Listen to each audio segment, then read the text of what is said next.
咗一個咁堅固嘅根底喺度。咁亦都幫我哋訂立咗一個非常非常之鮮明嘅性格，同埋我哋嘅角色。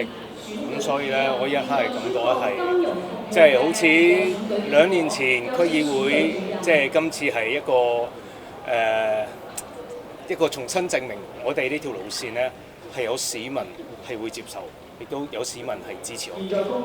今次競選活動咧，即係你都強調自己一定係嘅接班人啦。咁其實未來喺議會嚟講咧，你會幫自己建立一個咩嘅角色去即係繼續行實政圓桌嗰條路咧？其實頭先講咗，即係田議員咧，就即係幫我哋建立咗實政圓桌一個理念啦，同埋我哋圓桌嘅 DNA 啊。其實咧，所有人入嚟圓桌咧，都係跟住我哋呢一個路線同埋呢一個 DNA 去行嘅。咁所以所有人都係田北辰嘅接班人。只要咧，即係我哋嘅理念啦、理性敢言啦，可以提出可行方案啦。喺政府方面咧，我哋亦都勇於批評，同時提出可行嘅方案咧。我相信咧，係所有人都可以係田北辰嘅接班人。今次票數都高過另一個上一屆嘅立法會立法會議員啦，即係自己點睇呢個結果咧？我諗都係因為我哋過去咁多年喺地區係做咗好多嘅即係幫市民解決問題啦。尤其係新界西北咧，面對緊交通嘅問題，係最影響啲居民嘅生活嘅。咁我哋亦都有即係令人鼓舞嘅政績啊。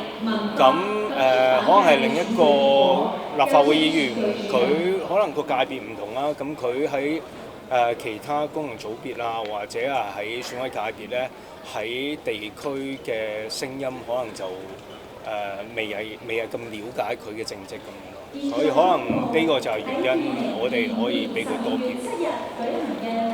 以少會都講幾句，即係成功交談啦，或者係感受啦。我今日晏晝話我退休前嘅願望就係可以我哋呢把理性敢言、獨立思考嘅一把聲音，可以喺一個地區直選，當有2個大黨嘅組織票嘅情況之下咧，爭取到第2席。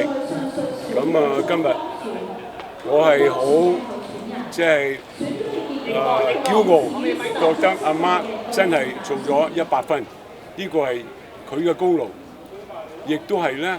我哋呢次打呢場仗呢，係2個大黨嘅現任立法會議員，同埋有2個區議員。阿 Mark 呢，就其實有點講啊，又唔係區議員，又唔係立法會議員啦。咁所以呢場仗佢係打得特別漂亮嘅。咁亦都係我哋係第2最高嘅投票率啦。即係令我最開心嘅呢，就係香港政治光譜而家可以闊好多啦。可以容納我哋呢個敢言理性嘅聲音，呢個最緊要。因為我哋今日喺街度，好多人都講呢句説話。咁第日將來靠佢啦嚇，所有啲嘢都係。好多謝大家。好，唔該晒。唔該晒，恭喜晒，唔該晒。